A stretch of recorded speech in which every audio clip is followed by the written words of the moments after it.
ഉണ്ടായിരിക്കട്ടെ. പരിശുദ്ധ ദിവ്യകാരുണ്യത്തിന് നേരവും ആരാധനയും സ്തുതിയും പുകഴ്ചയും ഉണ്ടായിരിക്കട്ടെ. പരിശുദ്ധ ദിവ്യകാരുണ്യത്തിന് നേരവും ആരാധനയും സ്തുതിയും പുകഴ്ചയും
ഉണ്ടായിരിക്കട്ടെ. എൻ്റെ പ്രിയപ്പെട്ടവരെ, എപ്പോഴും നമ്മൾ ശ്രദ്ധിക്കണം. കാര്യം ഉടമ്പടിയുടെ ആത്മാവെന്ന് പറയുന്നത് ഈ ധ്യാനമാണ്. നിങ്ങളെ ധ്യാനം കൂടുതൽ കൂടുമ്പോൾ ആ ധ്യാനത്തിലാണ് ഇതിൻ്റെ മെക്കാനിസമൊക്കെ പറയണത്. പല കാര്യങ്ങളും അച്ഛൻ ആൾക്കാരെ വരുമ്പോഴാണ് ഈശോ ഇതെങ്ങനെയാണ് ഉടമ്പടി മൊബൈലൈസ് ചെയ്യണമെന്നൊക്കെ പറയണത്. ചില ആൾക്കാരുടെ ഉടമ്പടി കാര്യങ്ങൾ നടക്കാതെ പോകുന്നതിൻ്റെ കാര്യം അവർ ധ്യാനം കൂടാത്തതുകൊണ്ട് തന്നെയാണ്. കാര്യം രണ്ട് കാര്യങ്ങളാണ് ഉടമ്പടിയിൽ നമുക്ക് ഫയറാക്കുന്നത്. ഒന്ന് ഈ ഉടമ്പടിയുടെ പ്രബോധനവും, രണ്ടാമത് ഉടമ്പടി സാക്ഷ്യവും. അതുകൊണ്ടാണ് നിങ്ങൾ മസ്റ്റായിട്ട് ഉടമ്പടി സാക്ഷ്യങ്ങൾ വാച്ച് ചെയ്യണം, മസ്റ്റായിട്ട് ഉടമ്പടി ധ്യാനം കൂടണം. അല്ലെ ചുളിവില് അനുഗ്രഹം അടിച്ചു മാറ്റാൻ സാങ്കേതിക കാര്യം. ഉടമ്പടി എന്ന് പറയുന്നത് നമുക്കൊരു സിമ്പിളായിട്ടുള്ള വിഷയമല്ല, അതൊരു സാങ്കേതികമായ വിഷയമാണ്. ഒത്തിരി ടെക്നിക്കാലിറ്റീസ് ഈ ഉടമ്പടിയുണ്ട്. അതിൻ്റെ ആ സബ്ജക്റ്റ് വൈസ് അതിൻ്റെ മേജർ ആയിട്ടുള്ള സബ്ജക്റ്റ് മേജർ ആകുമ്പോൾ അത്രയും അതിനെ പറ്റുന്ന ഇൻവെസ്റ്റ്മെൻറ്റ് നമ്മൾ ചെയ്യണം. എന്തുകൊണ്ട് why we should take covenant and lead a covenant life? എന്തുകൊണ്ട് നമ്മൾ കവനന്റ് ദൈവമായിട്ട് ഒരു കവനന്റിൽ ഏർപ്പെടണം, ഒരു ഉടമ്പടിയിൽ ഏർപ്പെടണം. ഉടമ്പടി മറ്റ് പ്രാർത്ഥനാ രൂപങ്ങളിൽ നിന്ന് what is special with covenant? എന്താണ് കവനന്റിൽ വ്യത്യാസമുള്ളത്? Covenant is based upon the promises of God, ദൈവത്തിൻ്റെ വാഗ്ദാനങ്ങളെ നമുക്ക് പ്രാപിക്കുന്നതിന് വേണ്ടിയുള്ള സിംഗിൾ വിൻഡോയാണ് ഈ ബൈബിൾ കവനന്റ് എന്ന് പറയുന്നത്. അപ്പൊ നമ്മള് കവനന്റിലായിരിക്കുന്നതിന്റെ കാരണം, വാഗ്ദാനങ്ങൾ എന്ന് പറയുന്ന ദൈവത്തിന്റെ വാഗ്ദാനങ്ങളുടെ രീതി അറിയാമല്ലോ. അതായത് നമ്മളുടെ ആവശ്യങ്ങളും അതുപോലെ തന്നെ ദൈവത്തിന്റെ വാഗ്ദാനങ്ങളും നമുക്ക് ഒരു ആവശ്യമാണെങ്കിലേ, നമുക്ക് ഇപ്പൊ തൽക്കാലം ഒരു ആവശ്യമാണുള്ളത്.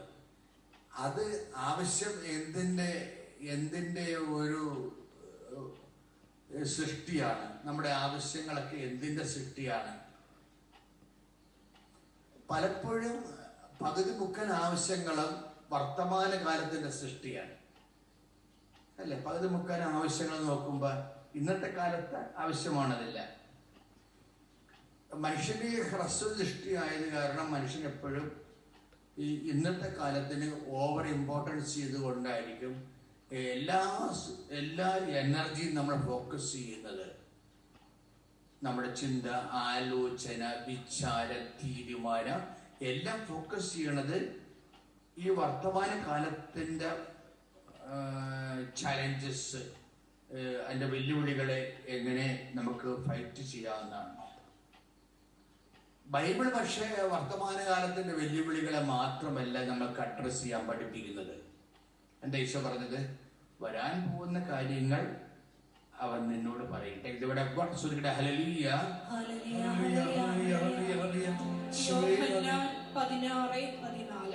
യോഹന്നാൻ 16:14 വരാനിരിക്കുന്ന കാര്യങ്ങൾ അവൻ നിങ്ങളെ അറിയിക്കും. പ്രൈസ് ദി ലോർഡ് എന്ന് പറഞ്ഞേ, വരാനിരിക്കുന്ന കാര്യങ്ങൾ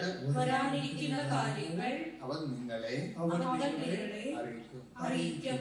അപ്പൊ ഇത് ഈ വരാനിരിക്കുന്ന കാര്യങ്ങൾ എന്ന് പറയണത് വർത്തമാന കാര്യങ്ങളല്ല, അത് ഭാവി കാര്യങ്ങളാണ്. ഈ ഭാവി കാര്യങ്ങള് ഇപ്പൊ പണ്ട് സൈക്കിളൊക്കെ പഠിക്കുമ്പോ എല്ലാരും പിടച്ചിട്ട് വീഴണതാരാണ്? എപ്പോഴാണ് വീഴണത്?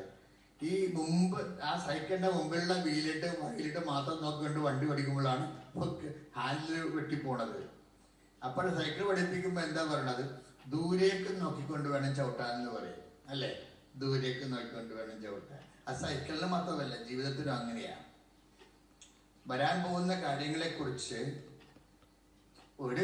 ഒരു നമുക്ക് മാക്സിമം കാണാൻ പറ്റുന്ന നേരെ ഉള്ള കാഴ്ചയാണെങ്കിൽ 8 കിലോമീറ്റർ കാണാൻ പറയണം മനുഷ്യന്. നേരെയുള്ള കാഴ്ച മനുഷ്യന്റെ കപ്പാസിറ്റി 8 കിലോമീറ്ററാണ്. അപ്പൊ പലത്തിനൊക്കെ 40 കിലോമീറ്റർ കാണാമെന്ന് ഓർക്കണം. അതെങ്ങോട്ട് മേഘങ്ങളിൽ നിന്ന് ഒളിച്ചെടുത്തിട്ടാണ് ഈ കോഴിക്കുഞ്ഞിനെ കൊണ്ട് പോണത്. ദാറ്റ് മീൻസ് ആ കക്ഷി അവിടെ പൂതക്കാടി കണ്ണാടി വെച്ചോണ്ടിരിക്കുകയാണ്. എത്രയോ കിലോമീറ്റർ മുകളിലാണ് നിൽക്കുന്നത്. ആ സാധനത്തിന് ഈ കോഴിക്കുഞ്ഞിനെ കൃത്യമായിട്ട് പിക്കപ്പ് ചെയ്യാൻ പറ്റും. അപ്പൊ നമ്മളെ സംബന്ധിച്ചിടത്തോളം ഈ വരാൻ പോകുന്ന കാര്യങ്ങളെ കുറിച്ച് നമ്മൾ എങ്ങനെ അപ്ഡേഷൻ ഉണ്ടെങ്കിലും, അപ്ഡേഷൻസ് നമ്മൾ വായിക്കുന്നത് മീഡിയയുമായിട്ട് ഫ്രണ്ട്ലി ആണെങ്കിൽ നമുക്ക് അപ്ഡേഷൻസ് കിട്ടാം. വാട്സപ്പ് ആയാലും ഇൻസ്റ്റഗ്രാം ആയാലും ഇപ്പോൾ നടന്നുകൊണ്ടിരിക്കുന്ന വിഷയങ്ങളെ കുറിച്ചൊക്കെ എല്ലാം നമുക്കൊരു അപ്ഡേഷൻസ് കിട്ടാം. അതനുസരിച്ചാണ് ഈ ആൾക്കാർ മൂവ് ചെയ്യുന്നത്. പലപ്പോഴും ഇൻഫർമേഷൻ കൊണ്ട്, ഇപ്പൊ ഇൻഫർമേഷന്റെ ഏറ്റവും വലിയ ഒരു കാലഘട്ടമാണിത്. പക്ഷെ മനുഷ്യനെ നയിക്കാൻ ഈ ഇൻഫർമേഷൻ മാത്രം പോരാ, വളരെ പരിമിതമാണ്. എന്താ കാര്യം? നമുക്ക് വരാനിരിക്കുന്ന കാര്യങ്ങൾ കൂടി അറിഞ്ഞുകൊണ്ട് ഒരാൾ നമ്മളെ നയിക്കണം, ജീവിതം പരാജയപ്പെടാതിരിക്കാൻ വേണ്ടി. വരാനിരിക്കുന്ന കാര്യങ്ങൾ, ഇപ്പൊ ഇംഗ്ലണ്ട് പൂട്ടുമെന്ന് ഒരിക്കലും നമ്മളെ അടുത്ത കാലത്തെങ്ങും ആരും വിചാരിക്കണില്ല. എത്ര പേരുടെ IELTS ആണെന്നറിയാവോ വെറുതെ ക്യാൻസൽ ആയിരിക്കണ വീട്ടിൽ തീർന്നു, ആ കാശും പോയി. ഇനി OET ക്യാൻസൽ ആയിരിപ്പുണ്ട്. കാര്യം എന്താണ്? ആ രാജ്യത്തിന് ആളെ വേണ്ട, തീർന്നു. അപ്പൊ അതെന്താ പ്രശ്നം വെച്ച് കഴിഞ്ഞാല്, വരാനിരിക്കുന്ന കാര്യങ്ങളെ അവൻ നിങ്ങളോട് പറയുമെന്ന് പറഞ്ഞ ദൈവമായിട്ട് നമുക്ക് ഒരു ലിങ്ക് ഉണ്ടെങ്കിൽ, ദൈവത്തിനറിയാവല്ലേ ഈ സാധനം ക്യാൻസലാക്കാൻ പോണെന്നുള്ളത്. ഈ B1 B2 ഒക്കെ ഇനിയപ്പോ ക്യാൻസലാകും കുറച്ച് കഴിയുമ്പോ. ജർമ്മനി എന്നൊക്കെ പറഞ്ഞാൽ അത്ര വലിയ രാജ്യമൊന്നുമല്ല. നമ്മളെ ആൾക്കാർ എടുക്കുന്നതിനൊക്കെ ഒരു പരിധിയുണ്ട് അവർക്ക്. നമ്മളെ കേരളക്കാർ മാത്രമല്ലല്ലേ, ലോകത്തുള്ള മുഴുവൻ ആൾക്കാരും അവിടെ ചെല്ലണത്. അപ്പൊ അത് കഴിയുമ്പോൾ ഓട്ടോമാറ്റിക്കായിട്ട് ആ സാധനം ക്യാൻസലാവും. അതുകൊണ്ട് തന്നെ അപ്പൊ ഞാൻ ഒരു കാര്യം മാത്രമല്ല പറയണത്, ജീവിതത്തിന്റെ എല്ലാ കാര്യങ്ങളും ബാധിച്ചിരിക്കുന്നത് വരാൻ പോകുന്ന ഒരു 40% വിഷയങ്ങൾ മാത്രമേ വർത്തമാന കാലത്തെ നമുക്ക് ഇതിന്റെ ഒരു ഇൻഫർമേഷൻ കൊണ്ട് നമുക്ക് തീരുമാനം എടുക്കാൻ പറ്റത്തുള്ളൂ. ബാക്കി 60% കാര്യങ്ങളും ഭാവിയിൽ സംഭവിക്കുന്ന വിഷയങ്ങൾ നമ്മളെ സ്വാധീനിക്കും. അത് പക്ഷെ നമ്മൾക്കറിയത്തില്ല. അതുകൊണ്ടാണ് ഈശോ അതിന്റെ പ്രൊവിഷൻ ഓപ്പൺ ചെയ്തിരിക്കുന്നത്. എന്താണ് ഒന്നിട്ട് വായിച്ചത്? യോഹന്നാൻ 16:14. യോഹന്നാൻ 16:14. വരാനിരിക്കുന്ന കാര്യങ്ങൾ അവൻ നിങ്ങളെ അറിയിക്കും. Praise the Lord. ഈ വരാനിരിക്കുന്ന കാര്യങ്ങള് നമ്മൾക്ക് അറിയാൻ പാടില്ലാത്തത് നമ്മുടെ സ്റ്റാറ്റസ് എങ്ങനെയാണ് സ്വാധീനിക്കുന്നത്. അപ്പൊ നമ്മളെ അത് വരാനിരിക്കുന്ന കാര്യങ്ങൾ നമ്മൾ അറിയാതിരിക്കുന്നത് നമ്മൾക്ക് മെരിറ്റാണ് ലോസ് ചെയ്യുന്നത്. നമ്മുടെ മെരിറ്റ് ലോസ് ചെയ്യും. ഈ ലോകത്തിന്റെ പല വിഷയങ്ങളും എല്ലാ നേട്ടങ്ങളും വരണത് ആൾക്കാരെല്ലാം ഇങ്ങനെ ഒത്തിരിയേറെ ക്രാഷ് കോഴ്സുകള്, പിന്നെ എഡ്യൂക്കേഷൻ അപ്ഡേഷൻസ് ഒക്കെ എല്ലാം എടുക്കുന്നതിന്റെ പിന്നില്